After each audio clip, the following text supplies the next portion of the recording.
Fala pessoal, sejam bem-vindos ao meu canal. Meu nome é Marco Nicoletti e hoje eu vou mostrar aqui para vocês uma atualização do indicador aqui do canal, que é o indicador I01.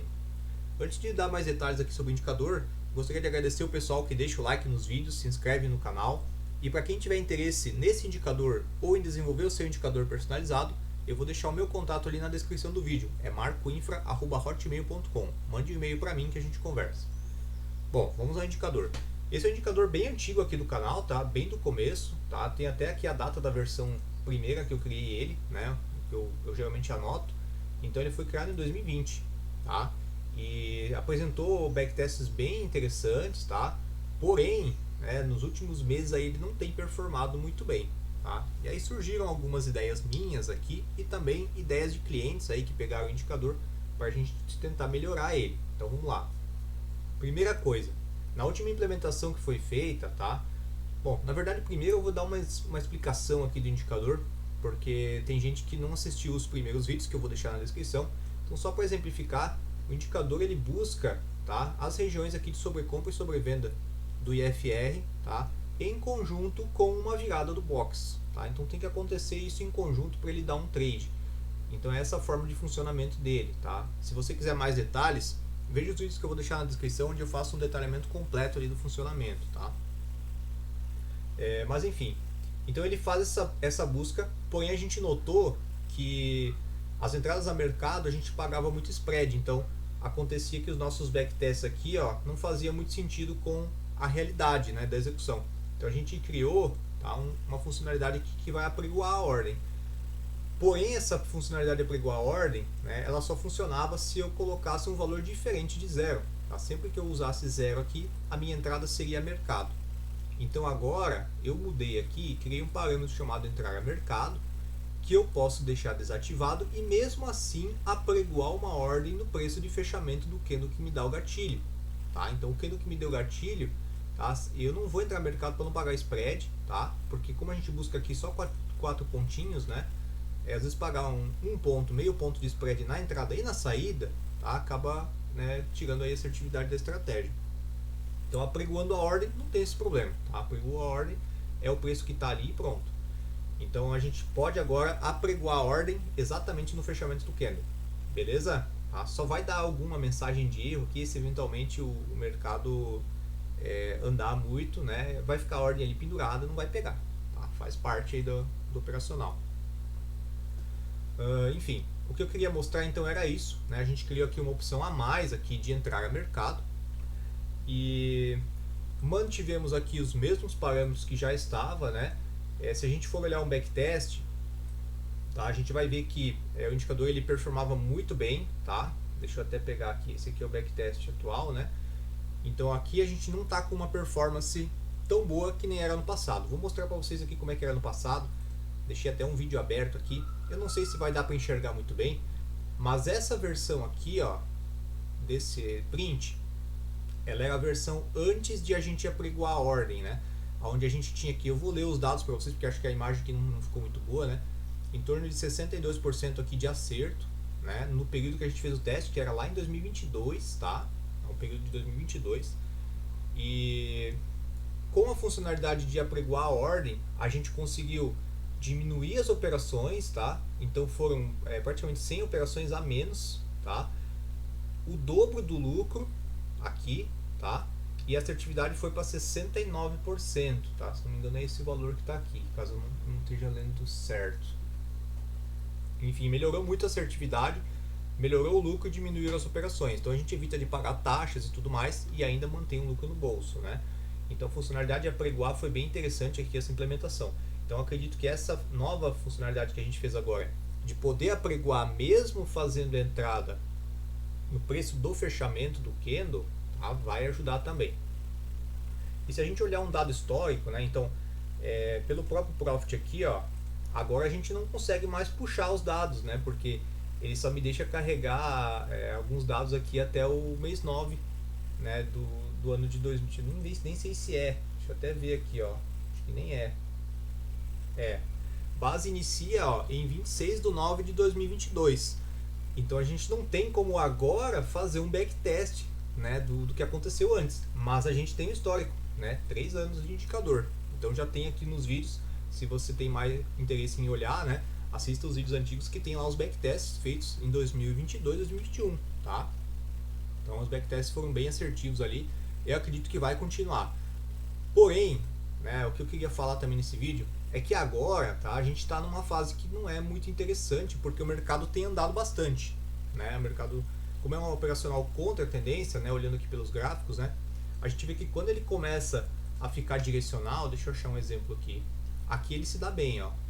Agora aqui ele se dá mal, ó. Essa pernada de baixa que aparece aqui, ó. Vou dar um zoom aqui para enxergar melhor. Essas pernadas de baixa aqui, o indicador se dá mal, porque ele fica comprando achando que vai ter um contra-tendência e toma stop, né? Então quando ele lateraliza, ele fica legal, ele começa a fazer o lucro.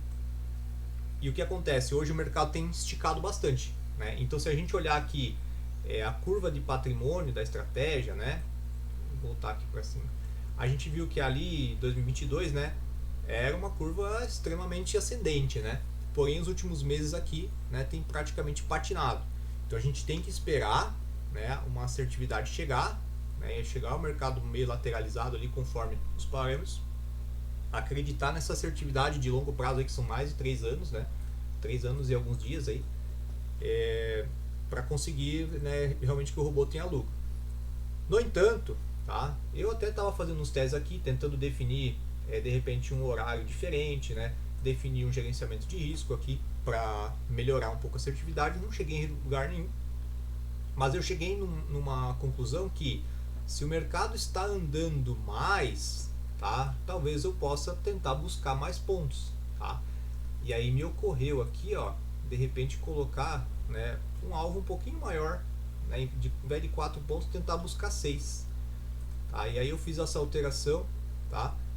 Reiniciei aqui o backtest e eu já vi que a minha curva já ficou um pouquinho melhor, né? Aí eu fiquei pensando, né, e se eu de repente tentar até diminuir meu stop, né? Buscar uma assertividade maior e diminuir o meu stop, será que eu não consigo melhorar um pouco mais, né? E aí eu fiz isso. Então, olha só que interessante, a gente fazendo essa alteração, né, de buscar um stop menor e um alvo um pouco maior, aqui praticamente o dobro, né? A gente conseguiu uma curva de patrimônio bem mais constante, tá? Então, para rodar isso hoje, tá, é interessante. O que muda? A assertividade cai, né? Óbvio.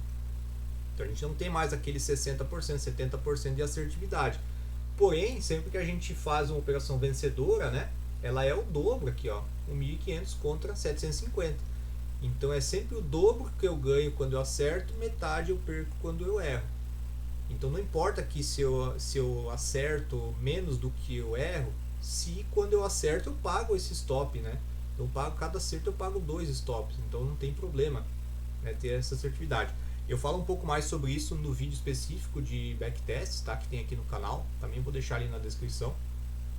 Enfim, a gente tem essas possibilidades, todo mundo que tem indicador tem a possibilidade aqui de simplesmente mudar aqui o alvo e o stop, né, e fazer uma recalibragem, tá?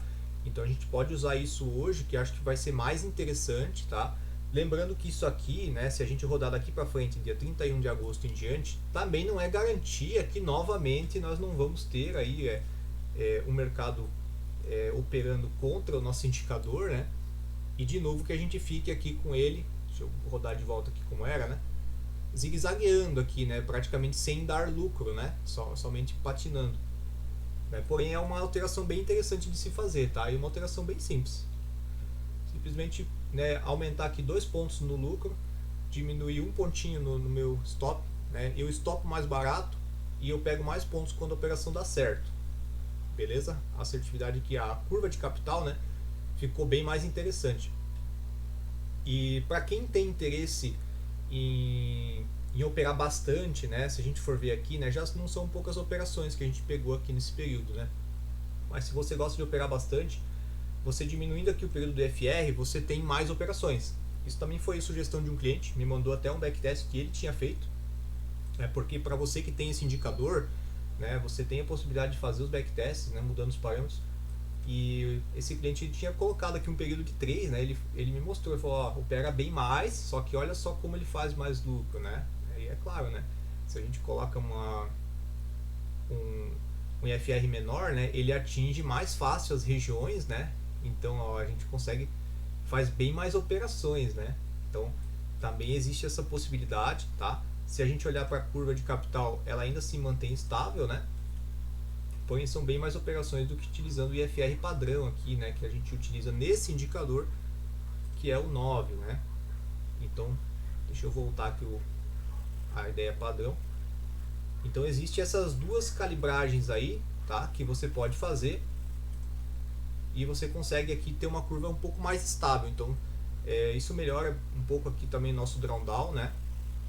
E a gente consegue rodar o robô mais tranquilo, sabendo que num período até relativamente curto ele já é positivo, né? Beleza, pessoal? Eu queria só mesmo mostrar aqui então nesse vídeo essa função nova de entrar a mercado sim ou não, tá? E mostrar aqui um pouco do histórico do robô para vocês, tá? E mostrar que nada é assertivo para sempre, né? Então a gente sempre tem que estar se adaptando, tá? E é o que a gente está buscando fazer aqui. Se você tem interesse nesse indicador ou se você tem interesse em desenvolver o seu indicador personalizado, entre em contato comigo através do e-mail que eu vou deixar na descrição, que a gente conversa a respeito. Beleza, pessoal? Mais uma vez agradeço aí, pessoal, que deixa os likes, se inscreve no canal e deixa seu comentário aí o que você achou desse indicador. E dê também sua sugestão para vídeos aqui do canal. De repente eu pego o seu vídeo e faço um conteúdo em cima dele. Beleza, pessoal? Valeu, até mais!